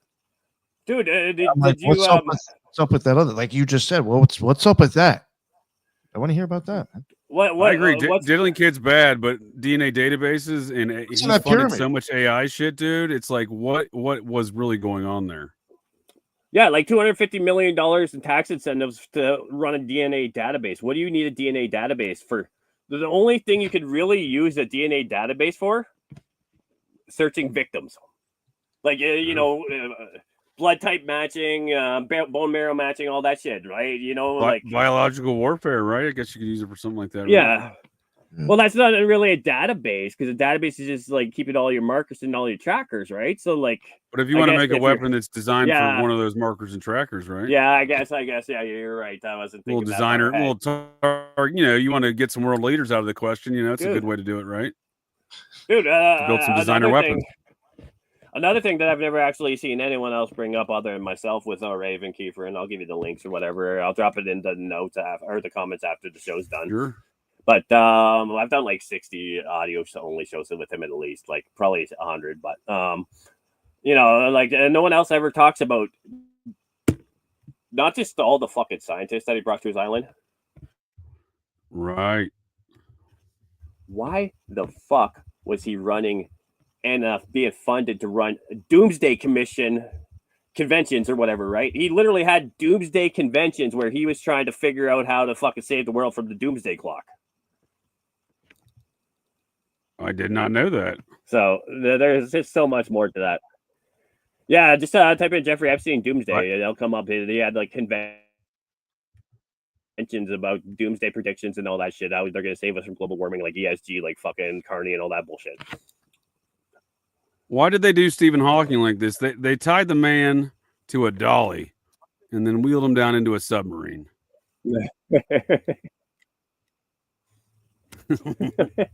I don't know what to think of old Stephen Hawking at times. I mean, the guy lived like 100 times longer with a disease in which the man whose the disease was named after, and that just happens to be a man who never missed a baseball game for like 25 years. No. I think I'm just saying, like, to me, I think Stephen Hawking is. I just think that when they tried to place the demon into his fucking soul, they just fucked up on that one, right? And they couldn't get him out. That's why he had one of my biggest issues is where's his speak and spell? Where's the Stephen Hawking speak and spell these days? Why is that not commercially available, right? Because you got the curse while fucking text to speech. Yeah, and which is very much like it's similar, but it's it's no speak and spell. Good old Kurzweil. He's a nut job, right? Say his name. Oh, fuck, dude. Transhumanist, VP of Google, right? Dude, again too. I don't ever trust these people, and I don't always assume. Like, I'm just saying from the information I have today, this is my opinion. Tomorrow I could have new information, and even the last show I did with Nick about some of the Knights Templar and stuff, I would say that I fucked up some of my information the more I study, because I took one source and thought it was accurate, but then I found a few other sources that I was like, hey, I was under the wrong information there. But I can admit when I'm wrong. Fair. That's only fair, Jonah. Yeah, that's only fair. Based upon the availability of information in the future, you're certainly, you got to change your opinion. Sure, that's only fair. That's reasonable. Yeah. Good to hear, though. But, good to hear. Yeah, no, but I forget what I was going to say here. Some Knights Templar stuff. You and Nick had some Templar stuff discussions. Yeah, no. I like that topic. Oh, yeah, no. Like, I again, too, I broke down. So if we bring up the Rothschild, the coat of arms, that's another one that if I look at it, I don't like my saying, and I'm guilty of this, too. So I'm going to talk shit on myself because, I'm my best target, but I always say that everyone wants to look for the false flag, but no one wants to look for the flag. So when I look at the Rothschild fucking coat of arms, where I have to look at the Bronfman, I'm seeing like the Rothschilds themselves. If you read enough information, they track themselves all the way back, not to Abram. They track themselves all the way back to Nimrod. You know what I'm saying? Oh, right, Babylonian style, huh?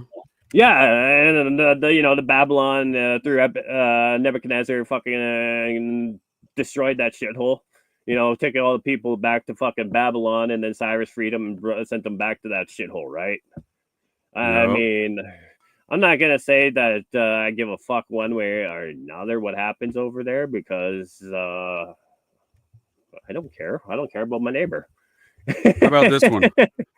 What do you see here in this coat of arms? How does this one look to y'all? I don't know much about all these designs and symbols and esoteric understandings of these things, but this is George Washington's family coat of arms. The 7 on the 7 golds there on the eyes with the 3 on either side of the center there. I see that. Yep, 7. That's interesting.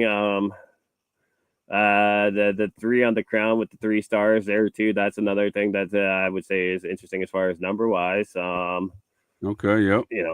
We got maybe a ruby or red gem and like a green maybe. What is that? An emerald maybe? The black. Right here. The Black Crow. Yeah, maybe, is that maybe he was just a fan of their music, Jonah? Maybe he just liked the Black Crows. Is it a raven? Oh yeah. Okay. Scroll back out. Sure. Because it's I just want to see if there's a second bird on there anywhere. No, I don't see it, but I don't see anything better anymore. The one thing that's really jumping out at me is the color scheme. The cross of St. George is the Knights Templars. Now let's go back. Operation PacCon, right? Oh yeah. So, because the Knights Templars, and then you have the St. John's of Jerusalem investigated under PacCon. Well, that was another the militant domestic militant organizations. Is that what you're saying?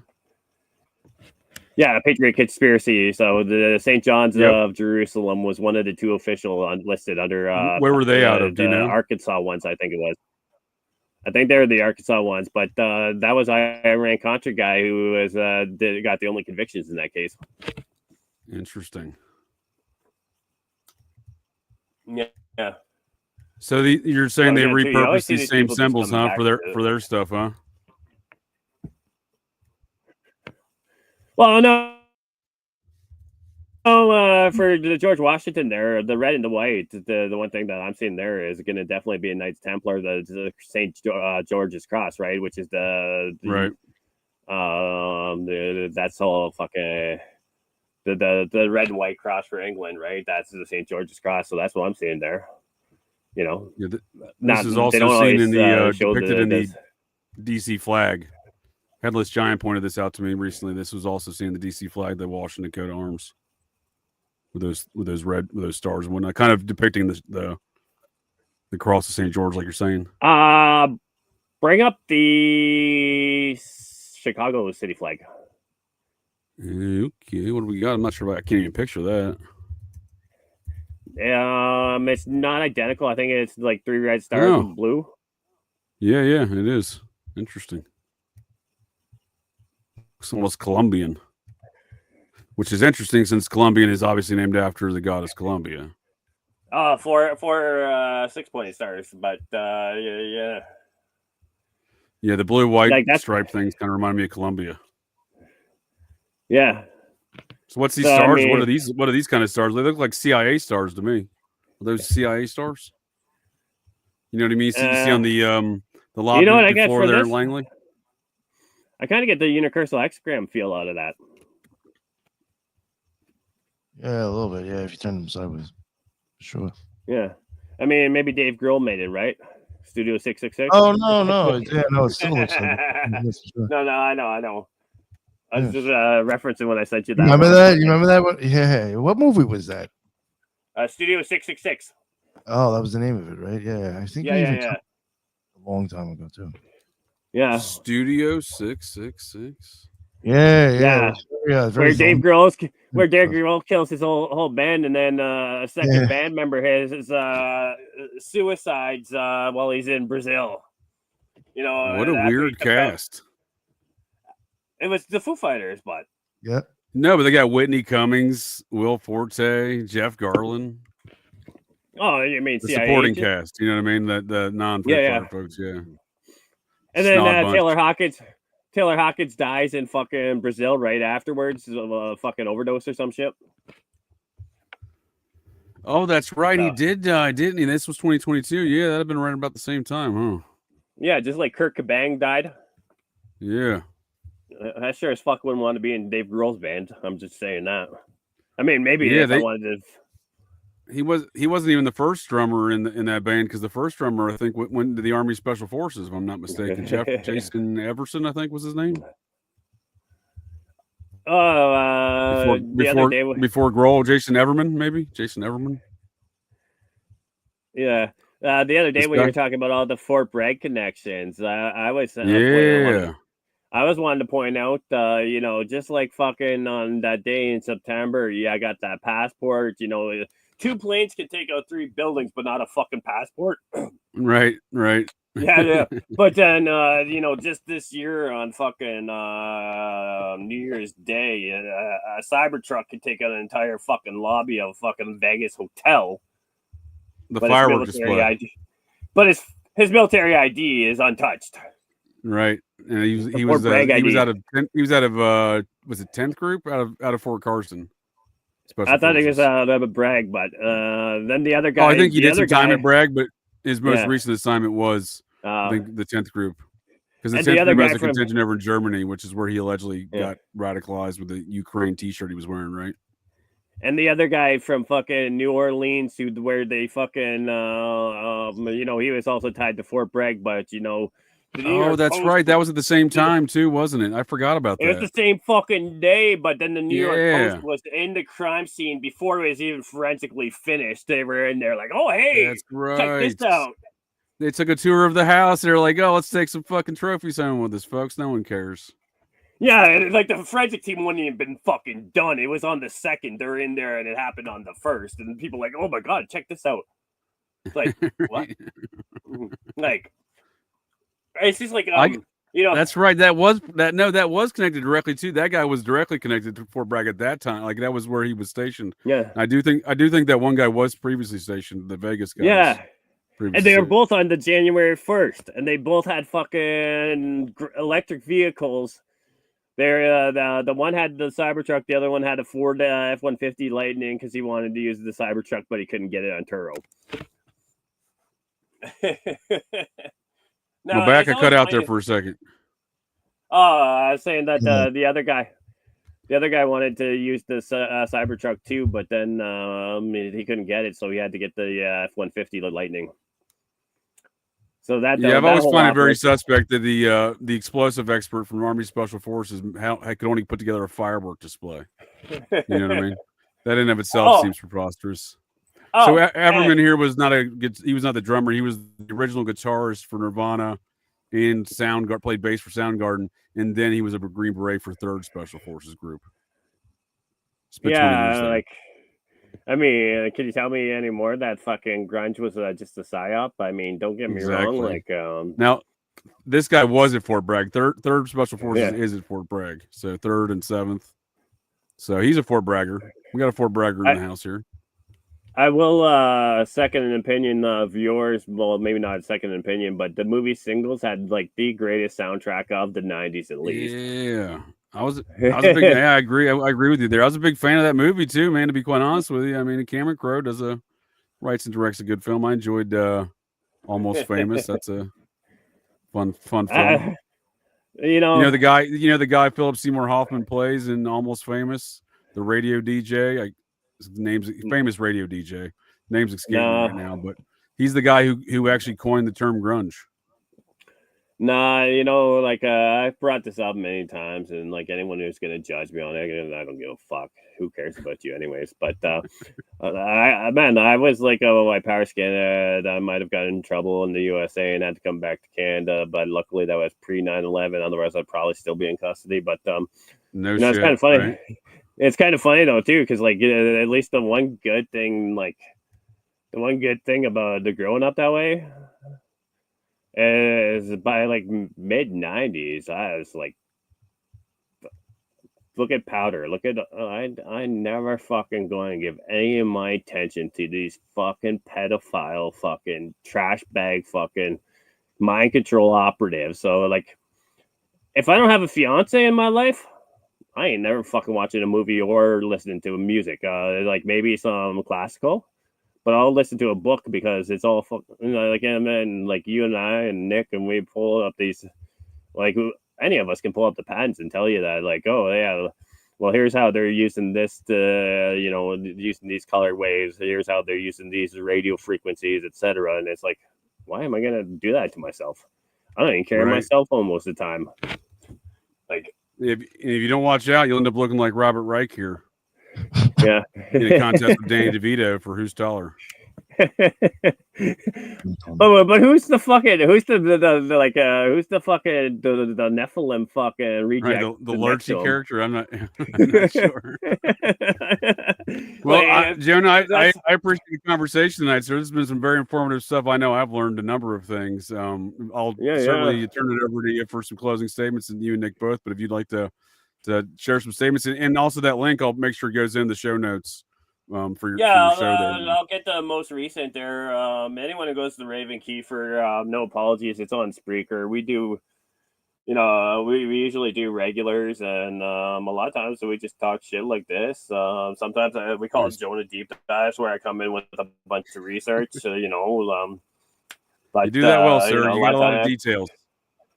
A lot of times, and I'm gonna just say this: when you're doing this research, I like to say, the more you do this, you realize that these people above us, like, there's so many like entanglements. It's like that fucking Playboy magazine that has been splooged on way too many times, so you can't open up the pages. But that's what all these people are. Like, they're so stuck together, you can't pull the pages apart. And you're both guys of the same age as me. You know what I'm talking about. But I mean, if I can offer quantum mechanics example, they're entangled in some fashion. They're quantum entangled in some fashion. I get what you mean. Yes, I might be obnoxious. I might be ignorant, but no, you're good. You bring a lot. You bring a lot of good ideas to the table here, Jen. I appreciate. You got my wheels spinning tonight for sure. And I highly recommend check out these deep dives. I know I'll check out some more of your deep dives, because I remember the last time we conversated there on Clint's channel. I was like, man, that dude's he's got a lot of details. That Jonah. Oh yeah, Jonah does know his stuff. If he's right. And even Nick's the one who I shouldn't say. Well, shit.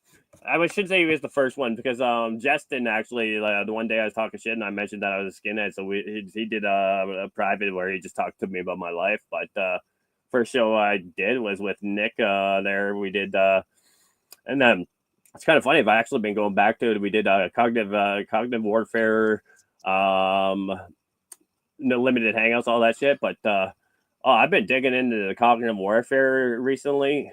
The shit that they're publishing in those, you know what? Not only am I going to drop my link, there's this guy, Dr. Torvald Ask. He's official NATO scientist in the cognitive warfare. I literally just going to drop the link. Like he's Norwegian. Yeah, Norwegian. Yep. I'm just going to drop it in there, because he talks about how he, for his master's in molecular neuroscience, I think it was, he was modifying HIV so that he could trigger the impulse reaction within the human brain and all this shit. And this is like one of the cognitive warfare scientists for NATO. So I'll just let everyone watch the video, because that's something I've been doing a lot of research on. But yeah. Please do. That sounds very, very dark, but I would certainly like to read about it. All right, well, Jonah, I'll definitely make sure I get those links in the show notes, and I appreciate your time, man. We'll definitely have to link up again in the future, dude. I like all your details, and I like where your head's at on a lot of these conversations for sure. We've had tonight's some new ideas my way too, which I enjoy coming across. Nick, sir, I appreciate your time as always, co-host of Fridaze. May I offer you any plugs, times, or do you want me to plug some plugs for you? Like, what's the one we did the other day? Let me get you kickstarted on some plugs. Oh, Old World Florida. I know is dropping this on this weekend on audio. I think tomorrow. Oh no, but the Scientology one though, that's still blowing my brain hole, man. That was a great conversation. Yeah, that was. If I was going to get you kickstarted on some plugs, I would recommend that. Yeah. I got near-death experiences coming out next week with Dr. Shushin, and Growing Up Mormon with Carl Crusher. So that's he's back. He's back. All right. I like to hear that. I like that guy's Mormon talk. Yeah, I got that, and then we got some stuff with Rudolph Steiner coming out soon. Now, Rudolph Steiner, I hear Heidi talking about that a lot. Heidi Love, Unfiltered Rise, for those folks, because I think she's covered this topic a little bit or quite a bit. What is that? I don't. She's talking about these spears. I'm not exactly tracking on this stuff. Yeah, we covered him from like an occultist aspect of the things like he was into. Yeah, people could check it out when it comes out. Is he a big occultist? Yeah, I think but not like publicly. Though is what I'm saying. Like he's like a secret. I think if people who looked into him would understand he was. Yeah, I think. Okay. But not like. But not like he's not like he doesn't wear a name tag. I'm an occultist. Oh yeah. No, I don't think he doesn't wear a cape. Does he have a cape? No, he didn't walk around with an outfit like Crowley or anything. I was gonna say I feel like there's a couple of occultists I can think of to enjoy themselves a nice cape. Yeah.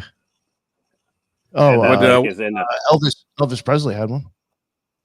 There you go. Oh, he's a dude. There's a plug we got. We got to do that one again, dude. I've been deep into this whole Elvis Presley Manson situation. Yeah, really. We should hit up Julia and Heidi and be like, yo, you got to make that happen. We do, yeah, no, for sure. That's a plug for folks to check out in the future. Is that conversation? And the last one we did was, it was a great conversation. Miguel Connor's seems like a great author there on to covering these occult topics of Elvis's interests. I'm very uniquely interested in a very small part of those topics with the, his Miss Manson family activities. So, no, good stuff. I appreciate it. Nick. Just now. Is it in the private chat, Jonah? Because no, I dropped it to DM. I tried to put it in the regular chat, but it wasn't doing it, so I dropped a DM. And appreciate it. Yeah, well, I appreciate it, folks, tonight joining us here. Yeah. Jonah and Nick, again, appreciate it. And Operation GCD Live next Wednesday at 8 p.m. Eastern Time.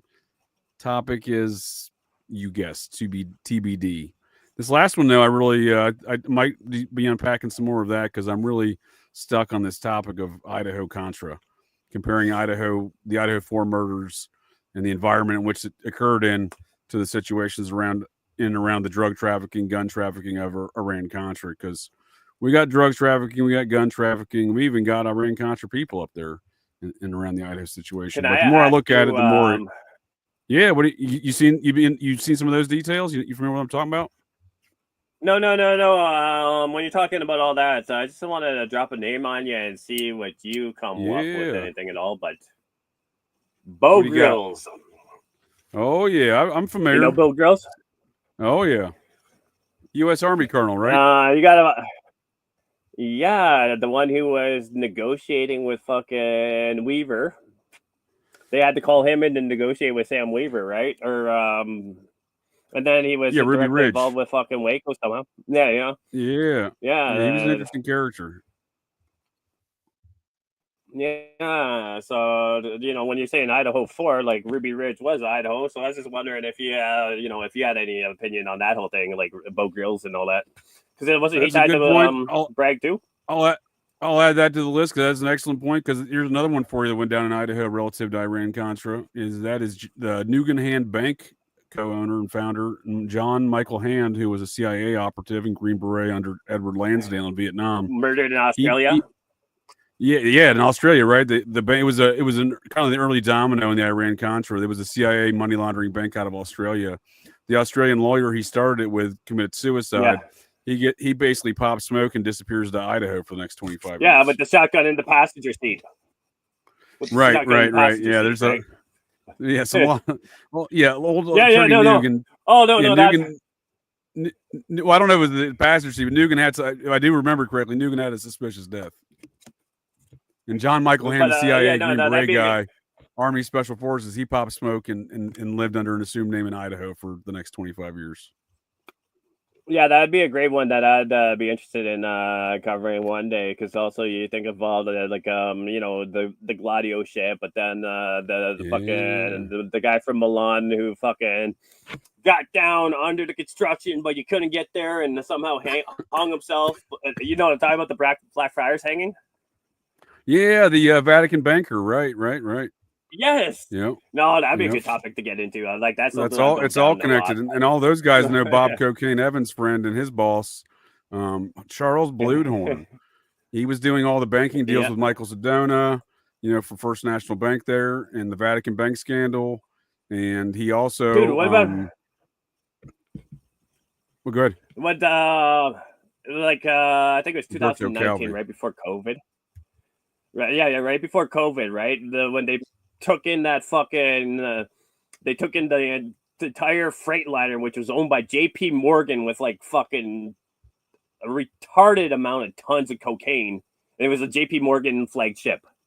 Oh, I remember that. And it was in the Philadelphia port. I do remember that. Like, I mean, yeah, no, like I get to like, I didn't even make this point, but I was gonna say like, they gotta get the coke in here some way, right? They gotta get the coke in here some way. No. Right? I was gonna say the one thing I was gonna make a point about is you see the Bronfmans take over all of alcohol after after World War I prohibition and then World War II. They take over all alcohol in the world. But to me, that's the same as like and I'm just gonna drop this real quick and then we can get off. It's the same as when De Boer had the Boer War, and then all of a sudden fucking Cecil Rhodes runs all the diamonds in the world, right? Exactly. No, that's a great correlation. And then you have like the opium wars in China and India, and then like Woodrow Wilson and the Delano family is making fucking billions of dollars with the Astors, right? So every time they have one of these wars, they consolidate the monopoly, right?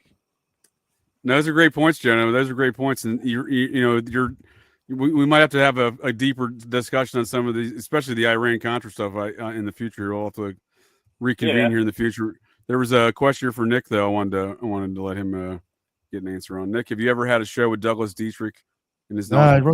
Army shenanigans? Yeah, I wrote his name. He was part of. We talked about him before a couple weeks ago, indirectly through Project Camelot. He was part of Project Camelot. Oh, okay.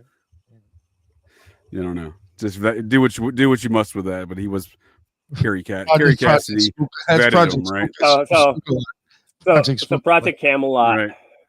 Was he related to the Kennedys, or was he related to the Onassis? If we're talking Camelot, this was that Kerry Cassidy. I know. Whistleblowers program, right? But it just happens to be named after an actual kind of design program from the U.S. Army, right? You can just it's on Wikipedia, right? It's interesting. Yeah. It's interesting. And Camelot was the Kennedy family too, right? But then which turns out it wasn't very Camelot. You know what I mean? I mean, it was kind of Camelot. Like you get the whole fucking. Her man, it's like she marries the dude that shoots her husband in the head, and then fucking Howard Hughes gets kidnapped and he's found on Scorpio Island or whatever, and all that shit. I mean, that sounds pretty Camelot to me. Well, I'm glad you mentioned that because we just did a great show on that with Heidi Love. She was just in the chat there on Mormon Mafia. There on the Occult Rejects. We covered those exact topics. It is a great story. You make some solid points, and I appreciate your time, Jonah and Nick. Appreciate your time, folks, to the interwebs. Catch you here in the future. Well, that's it. That's the show here, folks. So the next time you're out on the town, visiting your local watering holes, or perhaps just meandering around, and you hear the unmistakable sounds of metal clanking, and you spot signs of a disturbance, but check your six. Look in that garbage can, 'cause you never can tell. The GCDs may be loose in your town.